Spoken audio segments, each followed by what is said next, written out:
McAra from the Tramway Historical Society.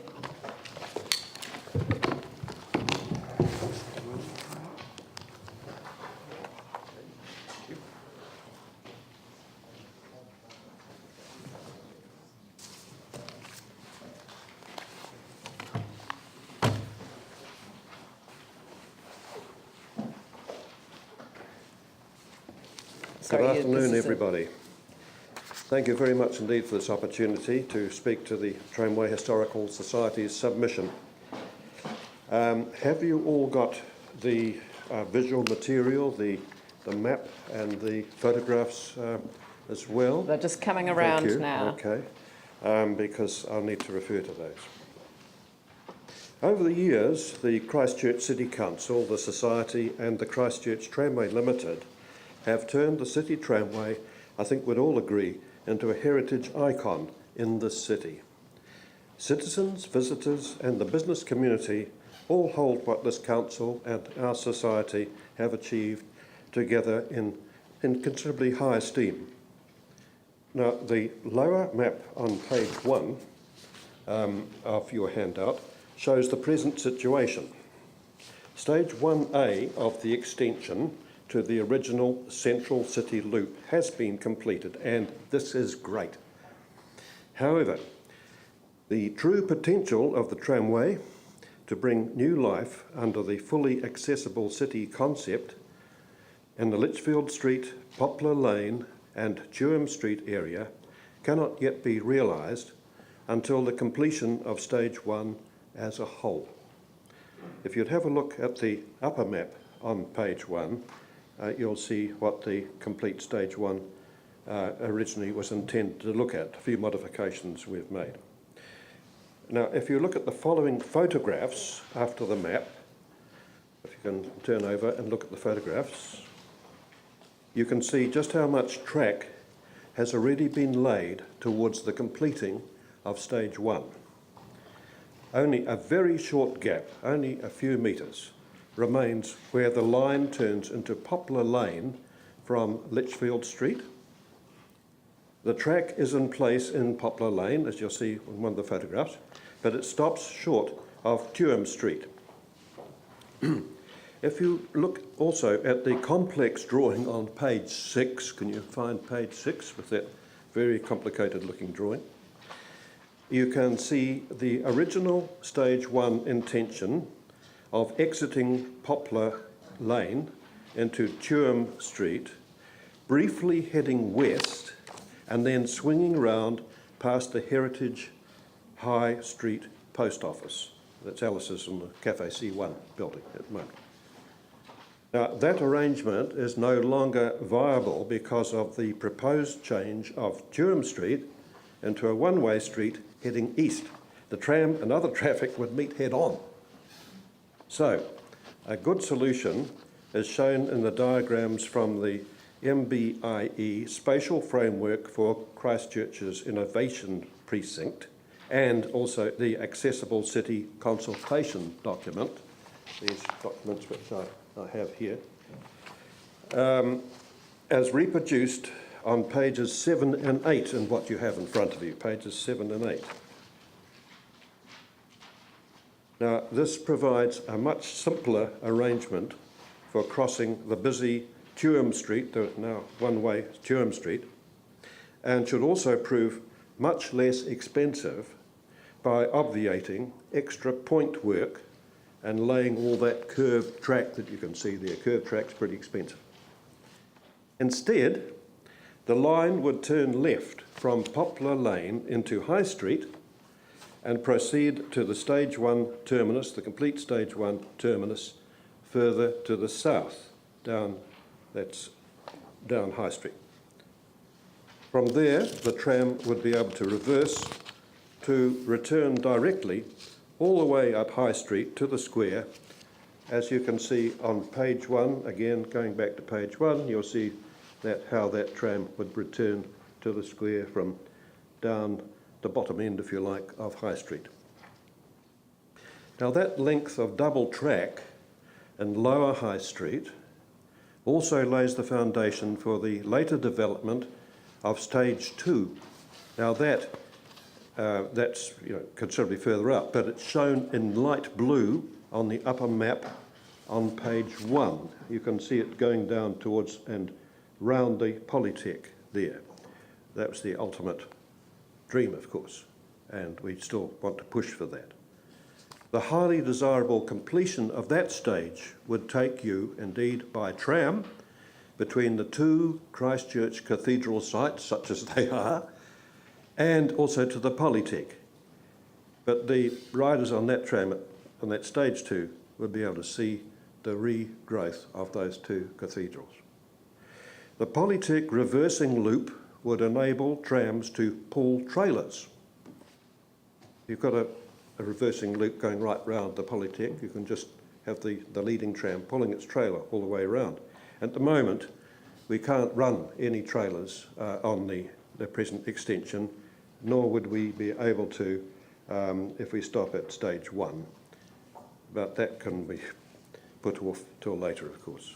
But anyway, over the whole extension, it would be good to be able to run trailers, and as we do, of course, on the Central City Loop, as we have previously, and are still doing now, on the Central City Loop.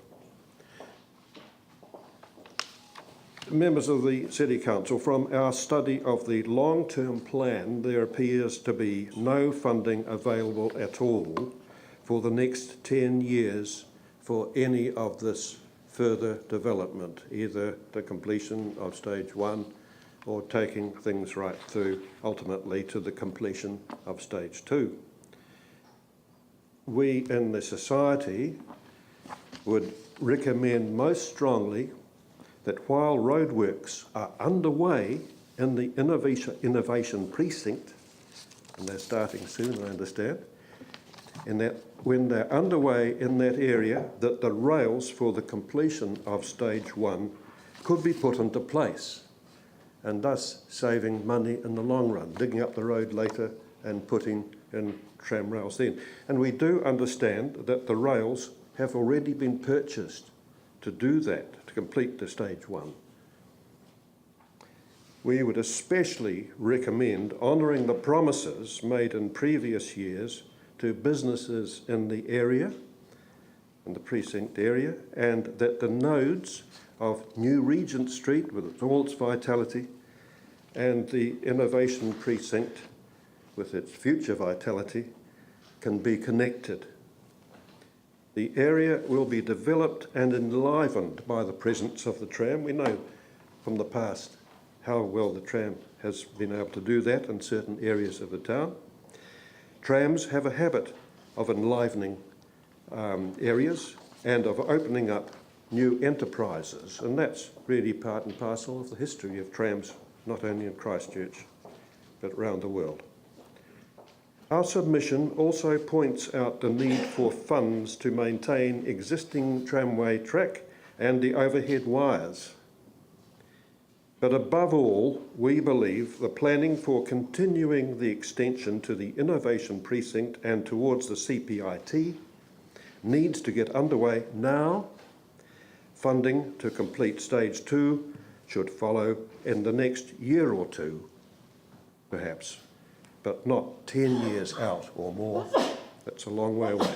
We do acknowledge, the whole Tramway Society and people connected with it, acknowledge the financial pressure that the Council is under at the present time. But we want to ensure that Christchurch takes full advantage of what has actually been saved from the quakes, and that we use the completed tramway as a tool to ensure that this city has the vibrant future that it deserves. And that way, the phoenix of the new city will not have lost all of its feathers when it is reborn. Thank you very much for your time. Paul. Thank you, Don, and thank you for all your work you do with the tramway. Look, just a quick question on cost. What is the cost to complete stage 1, those two small pieces? This is still being investigated, Paul. We can't put any particular figures in front of you at the moment, but as soon as we have them, we certainly put them out. I'm sorry we can't help you at the moment with that. Is there any capacity for like philanthropic funding to actually fund some of this stuff? Not very likely, I'm afraid. Yes, it's although we are a charitable society, we have a whole lot of projects ourselves at the moment. We have to house buses, for example. No, I'm thinking more of the innovation precinct. You got the Wynyard Group, Yes, you got yes, of course Kathmandu, you are. and a few others. Vodafone moving there.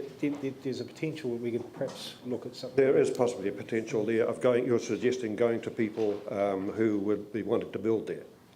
Absolutely. Yeah. Well, of course, they'll have their own problems to find their own money to do the building, won't they, at this stage? Yes. Yes. Yeah. Well, I mean, sometimes, you know, it is actually worth asking, because, I mean, Yes.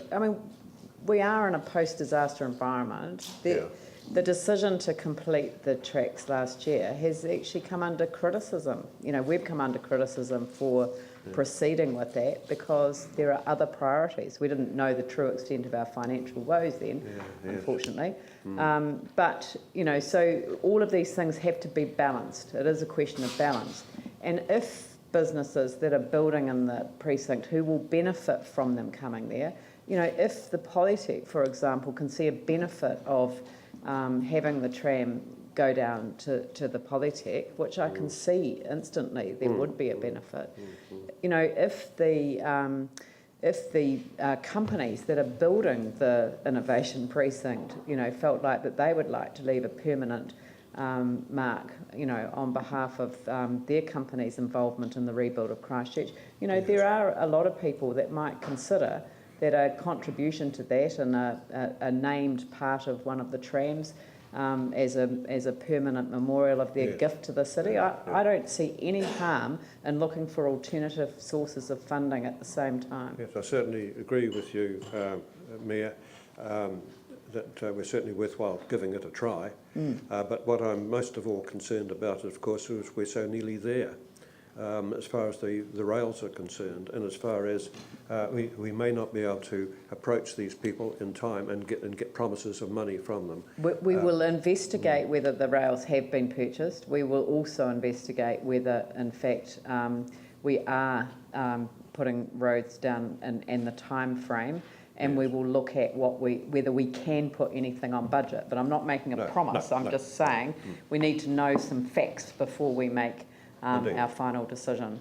Through you, Chair, the CDC are taking up some space in the innovation precinct, and part of economic development, this could be something they could actually look into being in the area. No, we've shoulder tapped them for a few other things lately. So, but no, thank you very much for your time and for making the effort. It certainly paid off last time. So let's hope for it this time too, somewhere.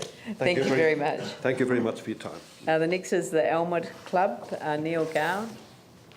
I don't know if I've pronounced that correctly.